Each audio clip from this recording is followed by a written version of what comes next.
Hélène Dumas, bonjour. Vous êtes historienne à l'EHESS et vous venez de faire paraître un ouvrage qui s'appelle Le génocide au village.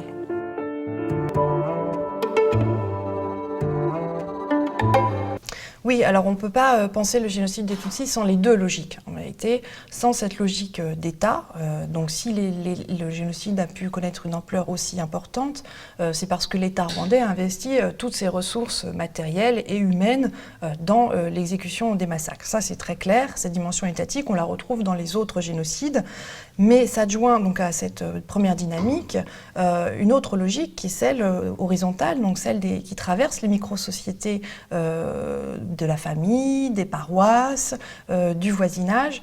Et c'est aussi parce que ces micro-sociétés ont pris en charge le projet génocide au niveau local qu'il a pu être aussi efficace.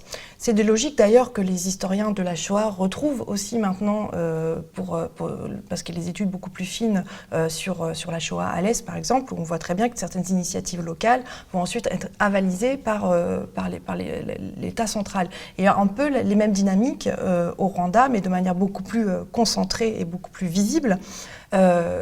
Et ça, c'est aussi, je pense, un des apports des sources sur lesquelles j'ai travaillé, en particulier donc, ces procès, parce que, eh bien, on n'avait pas affaire dans les Gacaca à des grandes personnalités politiques, celles qui ont été traduites devant le tribunal pénal international pour le Rwanda, par exemple, mais à effectivement des tueurs locaux qui pouvaient aussi avoir des responsabilités par ailleurs, des responsabilités politiques ou administratives, puisque j'ai assisté aussi à des procès de bourgmestres, de conseillers de secteur. Donc là, l'État est présent à l'échelle locale. Mais pour les survivants, ce qui était important aussi, c'était de dénoncer le rôle de leurs voisins dans les tueries. Et ce qui marque la singularité du génocide de 1994 pour eux, c'est l'implication des voisins.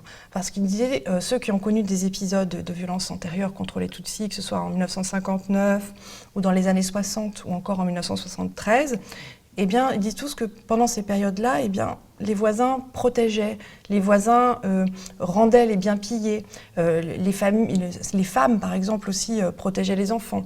Eh bien, toutes ces solidarités ont été brisées en 1994, et c'est ça qui frappe beaucoup les acteurs sociaux. Il y a une des femmes, Angélique, qui est une juge et aussi une rescapée, qui dit c'était une affaire de voisins aussi. Elle distingue très bien les miliciens, l'État, les militaires et ses voisins. Et ce qui la frappe, elle, c'est que c'est le voisin avec lequel elle était extrêmement proche qui a livré les enfants du premier lit de son époux aux tueurs.